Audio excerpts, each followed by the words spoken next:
Grade system,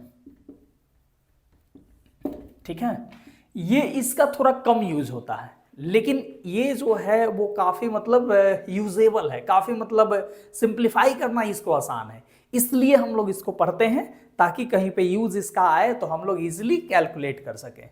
grade system को हम लोग फ्रेंच सिस्टम भी बोलते हैं और डिग्री सिस्टम को ब्रिटिश सिस्टम बोलते हैं, ठीक है। चलिए, ग्रेड सिस्टम में क्या होता है, तो यहां भी फंडामेंटल जो एंगल है वो वन राइट एंगल लिया जाता है, वन राइट एंगल।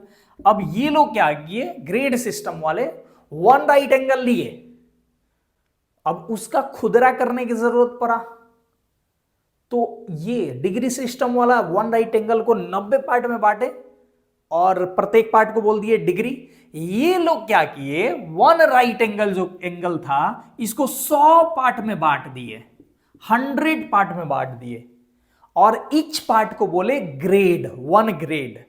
तो इस तरीके से इन लोगों का वन राइट एंगल कितना हो गया, 100 ग्रेड। छोटा सा जी ऊपर लिख देते हैं, इसको पढ़ेंगे 100 ग्रेड, ठीक है। तो ये हो जाता है one right angle equal to 100 grade. अब इन लोगों को भी छोटा एंगल की जरूरत पड़ा, ग्रेड से भी छोटा, तो एक ग्रेड वाली है और फिर उसको 100 पार्ट में बांट दिए, तो वन ग्रेड को 100 पार्ट में बांटे और हर एक पार्ट को बोला गया मिनट। तो इस तरीके से वन ग्रेड इक्वल टू हो गया 100 मिनट। और फिर इसको भी छोटा करने की जरूरत पड़ा, तो 1 मिनट लिए और उसको भी 100 पार्ट में बांट दिए और ईच पार्ट को बोला गया सेकेंड। तो इस तरीके से 1 मिनट इक्वल टू हो गया 100 सेकेंड। तो ये हो गया अपना ग्रेड सिस्टम। यहां एकदम क्लियर है, one right angle 100 grade, 1 grade 100 minute और 1 मिनट इक्वल टू 100 सेकेंड। अच्छा, यहां पे अगर हम एक क्वेश्चन पूछे कि 1 डिग्री और 1 ग्रेड दोनों में बड़ा कौन है, 1 डिग्री बड़ा है कि 1 ग्रेड बड़ा है, आप सोचिए, मन में सोचिए, है ना, कि कौन सा बड़ा है। वीडियो को रोक के भी सोच सकते हो आप, है ना, और फिर हम बताएंगे तो आप देखना कि हम सही सोचे हैं या गलत सोचे हैं, है ना। ये सब छोटी छोटी बातें सोचोगे तो माइंड बढ़ेगा, है ना, ये अभी इसी चीज से आप निकाल सकते हो। चलिए हम बताते हैं, वन राइट एंगल को डिग्री सिस्टम में 90 पार्ट में बांटा गया था, डिग्री वाले में 90 पार्ट में बांटा गया था और ग्रेड वाले में 100 पार्ट में बांटा गया।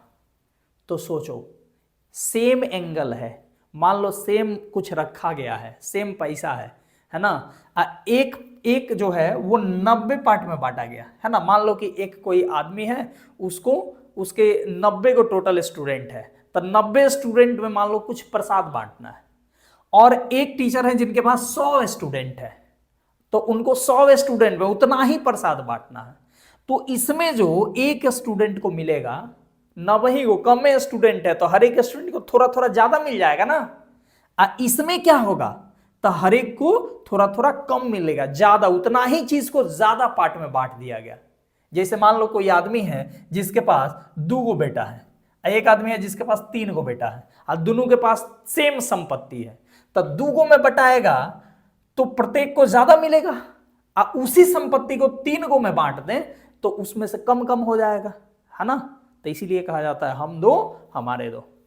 चलिए, तो 1 डिग्री और 1 ग्रेड ये कम पार्ट में बटाया है और ये ज्यादा पार्ट में बटाया है, ठीक है। तो बड़ा कौन हो जाएगा, डिग्री वाला, कम पार्ट में जो बटाया, कम बेटा वाला, है ना, ये बड़ा हो जाएगा। तो कोई बोले 1 डिग्री और 1 ग्रेड में बड़ा कौन है, तो 1 डिग्री बड़ा है 1 ग्रेड से, ठीक है। अच्छा, कोई बोलेगा कि मिनट, तो मिनट अगर डिग्री सिस्टम का और ग्रेड सिस्टम का ले तो क्या वो बराबर होगा कि आपस में छोटा बड़ा होगा। जैसे हम पूछें 1 मिनट ऑफ डिग्री सिस्टम और 1 मिनट ऑफ ग्रेड सिस्टम, दोनों में कौन बराबर होगा, कि ये बड़ा होगा कि ये बड़ा होगा। सोचिए पहले आप और फिर हम बता रहे हैं। तो देखिए 1 minute of degree system, degree already ये बड़ा क्वांटिटी है और इसको 60 पार्ट में, बड़ा चीज है, ज्यादा है, इसको 60 पार्ट में बांटा गया और ई एक ग्रेड छोटा है ऑलरेडी डिग्री से, है ना, एक ग्रेड, इसको 100 भाग में बांटा गया।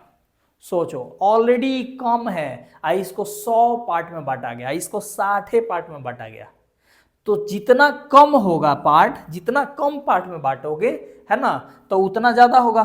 तो ये 60 पार्ट में बांटा गया, तो बोलेंगे 1 मिनट ऑफ डिग्री सिस्टम बड़ा हो जाएगा, बराबर नहीं होगा और ये छोटा नहीं होगा, ये बड़ा हो जाएगा 1 मिनट ऑफ ग्रेड सिस्टम से, है ना, मतलब दोनों बराबर नहीं होगा, ये ग्रेड डिग्री सिस्टम वाला 1 मिनट बड़ा होगा।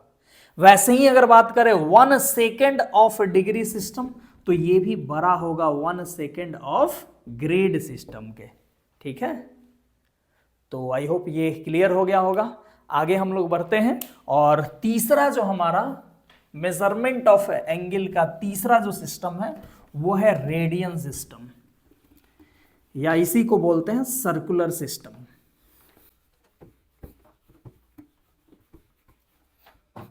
चलिए तीसरा हम लोग देखते हैं, वो है रेडियन सिस्टम, या इसी को बोलते हैं सर्कुलर सिस्टम। और ये स्टैंडर्ड सिस्टम है, मतलब ये ऐसा यूनिट है एंगल का जो स्टैंडर्ड यूनिट होता है वो है ये।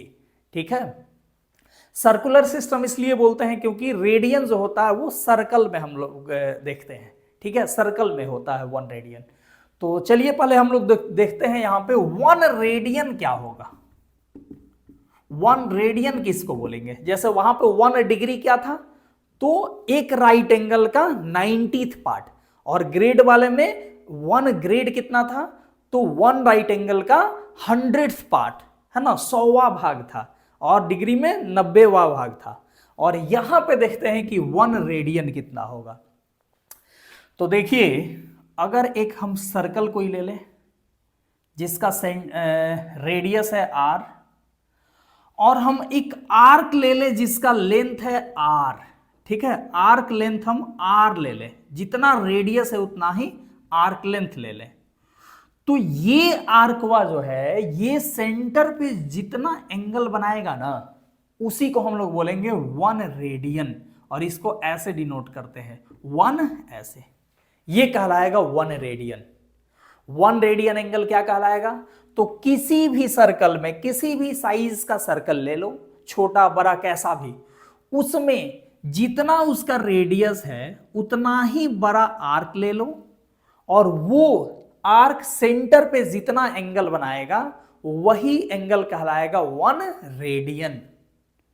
तो 1 रेडियन को कैसे लिखोगे, तो बोलेंगे एंगल मेड बाई, पहले लिख दो in a circle, in a circle, in a circle angle made by an arc of length equal to radius of, in a circle angle made by an arc of length equal to radius at the center, at the center is called 1 radian। क्या बोले हैं कि किसी circle में radius के बराबर arc के द्वारा सेंटर पे बनाया गया कोण कहलाएगा 1 रेडियन। तो यही चीज को हम लोग यहां पे लिख दिए हैं। 1 रेडियन क्या होगा, तो कोई बड़ा सर्कल लोगे तो उसका बड़ा रेडियस होगा, बड़ा रेडियस होगा तो थोड़ा बड़ा आर्क आएगा, बड़ा आर्क आएगा तो ये दूर भी ज्यादा होगा ना, तो ये आर है और ये भी आर है, तो जितना यहां पे एंगल बनेगा वही कहलाएगा 1 रेडियन। ठीक है, तो आई होप ये क्लियर हो गया होगा 1 रेडियन क्या होता है। चलिए अब यहां भी हम लोग देखें, जैसे कि वहां पे हम लोग देखें कि 1 राइट एंगल कितना डिग्री होता है, 1 राइट एंगल कितना ग्रेड होता है, वैसे ही हम लोग देखें कि 1 राइट एंगल कितना रेडियन होता है। मतलब 1 राइट एंगल को रेडियन के फॉर्म में हम लोग लिखने जा रहे हैं। ठीक है, यहां तो अभी हम लोग समझे कि 1 रेडियन क्या होता है, अब हम लोग देखने जा रहे हैं कि 1 राइट एंगल कितना रेडियन होता है। ठीक है, अच्छा इसी से मेन यही चीज है, इसी से हम लोग फाइंड आउट करेंगे। जैसे हम बोलें कि angle made by arc R, angle made by arc R, मतलब आर लेंथ के आर्क के द्वारा कितना एंगल फॉर्म किया गया, तो 1 radian. Angle made by arc R at centre कितना हुआ, 1 रेडियन हुआ। तो angle made by arc R at centre 1 radian हुआ। तो अगर हम बोले angle made by arc 1 length का आर्क ले लें, तो आर्क आर के द्वारा 1 रेडियन बना, तो 1 एट सेंटर कितना होगा, आर्क 1 ले लें तो कितना होगा, तो 1 बाई आर रेडियन हो जाएगा। ध्यान से देखना, आर लेंथ के आर्क के द्वारा 1 रेडियन बना, तो 1 लेंथ ऑफ आर्क के द्वारा कितना बनेगा, तो 1 बाई आर रेडियन बन जाएगा। ध्यान से देखना, 1 अगर 1 ले ले, यूनिट हम निकाल दिए, यूनिट लेंथ ऑफ आर्क के द्वारा 1 बाई आर रेडियन बनेगा। तो अगर हम बोलें कि टोटल पूरा 2 पाई आर से कितना बनेगा, माने टोटल ले लें, अगर आर्क हम टोटल ले लें, सरकमफेरेंस ले लें, मतलब angle made by arc 2 pi R at centre कितना होगा, तो 1 बाई आर में 2 पाई आर मल्टीप्लाई कर दो, तो आर से आर कट गया, आ गया 2 पाई रेडियन। तो 2 पाई रेडियन किससे आया है, तो टोटल सरकमफेरेंस से आया है, मतलब टोटल सरकमफेरेंस के द्वारा कितना एंगल बनाया जाएगा, तो 2 पाई रेडियन बनाया जाएगा। अब अगर हम बोले कि टोटल सरकमफेरेंस कितना राइट एंगल होता है, टोटल सरकमफेरेंस हम ले लें ऐसे, तो ये देखो, ये टोटल 4 राइट एंगल होता है ना, तो टोटल सरकमफेरेंस के द्वारा 2 पाई रेडियन बनाया गया, यानी कि 4 राइट एंगल के द्वारा बनाया गया 2 पाई रेडियन। ध्यान से देखना, टोटल सरकमफेरेंस 2 पाई आर के द्वारा 2 पाई रेडियन बनाया गया, इसके मतलब ये हुआ कि 4 राइट एंगल के द्वारा 2 पाई रेडियन बनाया गया। अब 4 राइट एंगल के द्वारा 2 पाई रेडियन बनाया गया, तो 1 राइट एंगल के द्वारा कितना बनाया जाएगा, तो 2 पाई बाई 4, 2 से ये 2 टाइम्स कटा, यानी पाई बाई 2 रेडियन। तो 1 राइट एंगल के द्वारा पाई बाई 2 रेडियन बनाया जाएगा, यानी 1 राइट एंगल कितना होगा, तो पाई बाई 2 रेडियन होगा। तो यहां पे निकल आया, लिख देते हैं final result, 1 right angle equal to pi by 2 radian. ठीक है। अच्छा, रेडियन जो है वो स्टैंडर्ड यूनिट है, एसआई यूनिट है। तो अगर हम ये रेडियन सी नहीं भी लिखे, एंगल के सामने अगर हम ये इसका यूनिट हम मतलब ये सी नहीं भी लिखे, कुछ नहीं लिखा रहे, तो समझो कि वो रेडियन वाला है। जैसे कोई एंगल को आप डिग्री में लिखना चाहते हो तो आपको डिग्री लिखना पड़ेगा, ग्रेड में लिखना चाहते हो तो ग्रेड आपको लिखना पड़ेगा, लेकिन अगर कुछ नहीं लिखा है तो आपको समझ लेना है कि वो है रेडियन, क्योंकि रेडियन होता है स्टैंडर्ड वाला। ठीक है। चलिए, तो ये तो हम लोग देख लिए तीनों जो सिस्टम होता है एंगल को मेजर करने के लिए वो। अब हम लोग देखने जा रहे हैं कि तीनों में रिलेशन क्या है, क्योंकि यहां पे तीनों को आपस में कन्वर्ट करने को दे देगा, या एक में दिया रहेगा, डिग्री में दिया रहेगा, लेकिन आपको रेडियन की जरूरत पड़ेगी। तो तीनों में क्या रिलेशन है ये हम लोग देखने जा रहे हैं। Relation between degree, grade and radian. Relation between degree, grade and radian. ठीक है। तो देखिए, अभी हम लोग देखें 1 राइट एंगल इक्वल टू होता है डिग्री में 90 डिग्री, इसको मान लो 1। फिर हम देखें 1 राइट एंगल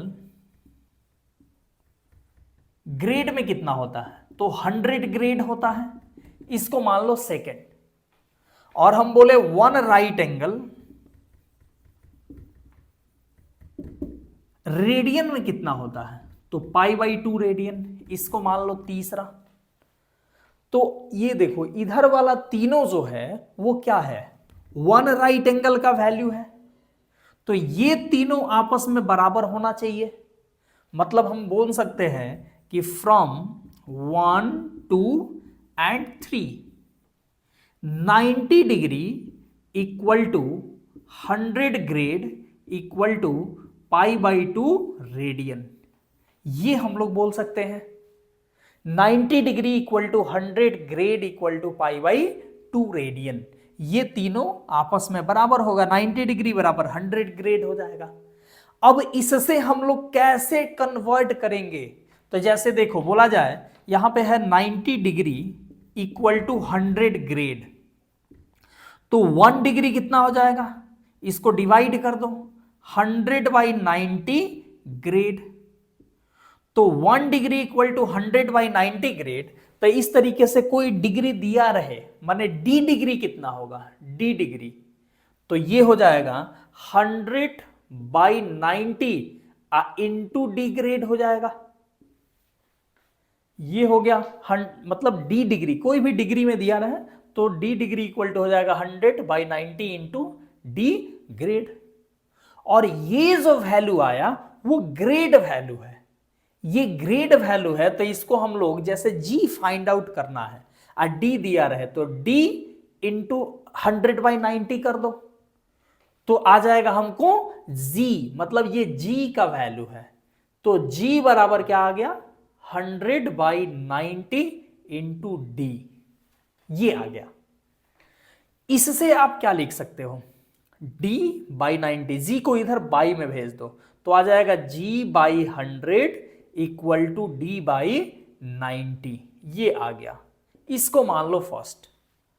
और ऐसे ही इस दो को लेकर चलोगे, इस दो को ऐसे ही लेकर चलोगे तो आ जाएगा g/100 इक्वल टू, ये g/100 इक्वल टू, इसको मान लो radian system, circular system C मान लो, तो ये आ जाएगा C/π/2, 2 ऊपर भेज दो, है ना। तो ये आ जाएगा g/100 इक्वल टू 2C/π, इसको सेकंड मान लो। तो दोनों को देखो तो g/90 इक्वल टू d/100, है ना। अच्छा, फर्स्ट सेकंड थर्ड इधर मान चुके हो तो इधर कुछ और मान लो, ए बी मान लो। तो ए बी से क्या लिख सकते हो? ए है g/100 इक्वल टू d/90, ये है g/100 इक्वल टू 2C/π। तो A and B, from A and B से क्या लिख सकते हो? तो d/90 equal to g/100 equal to 2C/π। तो ये हो जाता है एक फॉर्मूला जिससे आप तीनों को, डिग्री, ग्रेड एंड रेडियन को आपस में कोरिलेट कर सकते हो, है ना। मतलब आपको डी डिग्री दिया हुआ है और उसको ग्रेड में बदलना है, तो इस दोनों को लेकर चलो और डी का वैल्यू पुट कर दो। डी जो दिया है डिग्री वैल्यू, उसको पुट कर दो यहां, तो जी जो आएगा वही हो जाएगा आपका ग्रेड। और आपको डिग्री से रेडियन चाहिए तो डी रख दो, है ना। मतलब डी का वैल्यू यहां रख दो, इस दोनों को पहले लेकर चलना है और डी रख दो, सी का वैल्यू निकाल दो, तो आ जाएगा आपको रेडियन वाला वैल्यू, है ना। तो ये एक रिलेशन हमको आ गया। चलिए अब हम लोग इस पे देखते हैं कुछ एग्जांपल्स।